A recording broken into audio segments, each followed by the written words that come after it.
So many of us take pills for, allergies, or acne, or even for birth control. They're just a normal part of life. But have you ever wondered if they might be connected to a certain kind of discomfort? The kind we don't really talk about? Well, today, we're going to do just that. We're going to gently pull back the curtain on this, and I'm really glad you're here with me. Okay, first things first. If you've been dealing with any kind of dryness or discomfort down there, it's so easy to feel confused, maybe even a little isolated. So I really want to start by saying, please know you are absolutely not alone in this. It's such a common experience, and the good news is there are clear, understandable answers out there.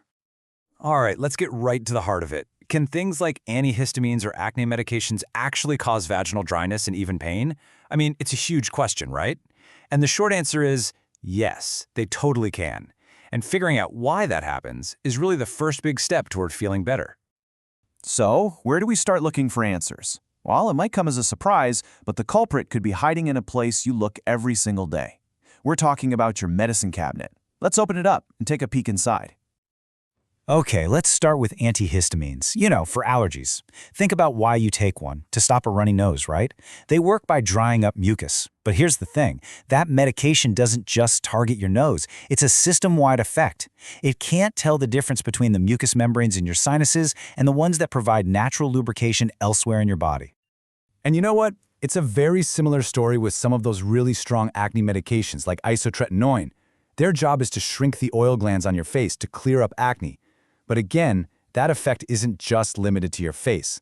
The vulva is also rich in similar glands, and so the medication can cause dryness and even make that really delicate skin feel more fragile. And then, of course, there's the contraceptive pill. It is such an important part of healthcare for so many of us. But it's also really good to know that some types of the pill can affect the tissues right at the entrance of the vagina. They can sometimes thin them out a bit and just change your body's natural lubrication. And honestly, the list doesn't stop with just those three. We're also talking about other common things like some antidepressants, or that decongestant you grab when you have a stuffy nose, and even diuretics. You might know them as water tablets. They can all have that same kind of drying effect on the body.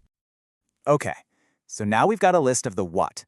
But I think the really empowering part is understanding the how and the why. What's actually going on inside your body? Because once you get the science behind it, a lot of the mystery and maybe even the worry just melts away. Now, this next point is so important, so I really want you to hear this. What you might be feeling is a pharmacological side effect. That just means it's a predictable, expected result of how the medicine works. It is not an allergic reaction, and it is absolutely not, under any circumstances, a sign of your body is failing or that you've done something wrong.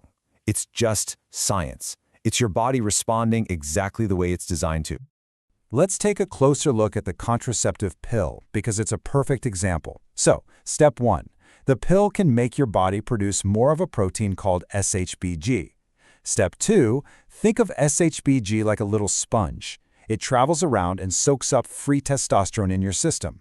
And step 3. This is the key part. Your vaginal tissue actually needs some of that testosterone to stay thick, healthy, and, comfortable.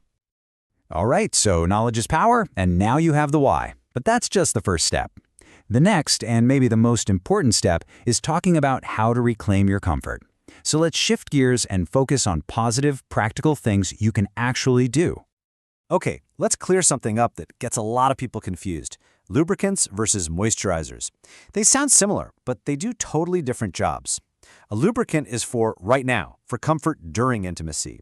Think of it as a short-term solution for friction. A vaginal moisturizer, on the other hand, is for long-term tissue health. It's something you'd use regularly, maybe a couple of times a week, just to keep things hydrated and healthy all the time. And sometimes it's the small, gentle things you do every day that make the biggest difference. Simple things like using a pH-balanced wash or even just plain warm water, switching to breathable cotton underwear, and definitely steering clear of any harsh perfumed soaps or bubble baths that can just make irritation worse. Oh, and of course, drinking plenty of water. That helps your whole body, inside and out. Now, all these self-care tips are wonderful, but it's also really important to know when it's time to talk to a doctor. If the pain or dryness just won't go away, if you ever see any bleeding or notice an unusual discharge or odor, please make that appointment. And also, if this is just really getting you down emotionally, reaching out for help is not a sign of weakness, it's a sign of strength. Okay, and I have to say this very clearly.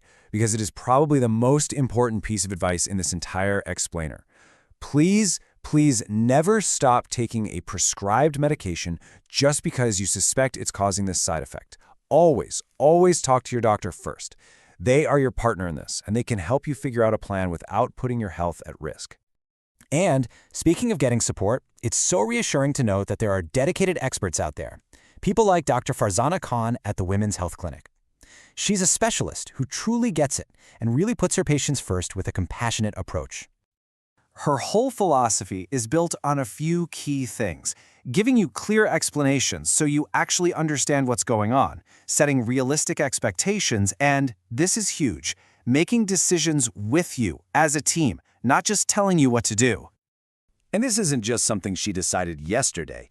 This approach comes from more than 20 years of dedication to women's health. She has a deep, specialized background in sexual and reproductive health, so she's seen it all.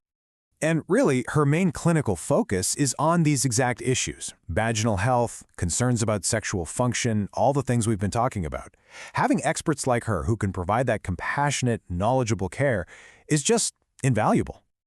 So let's just take a breath and bring all of this together.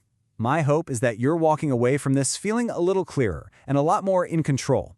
Because at the end of the day, this is about your body, and knowledge is truly your most powerful tool.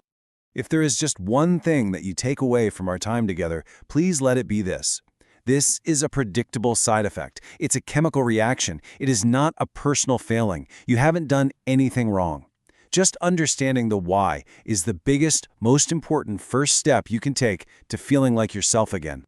So I'll leave you with just a little something to think about. How might understanding the why behind your body's signals, how might that change the way you talk to yourself about your health, or even change the conversation you have with your doctor? It's powerful stuff. Thank you so much for being here with me today.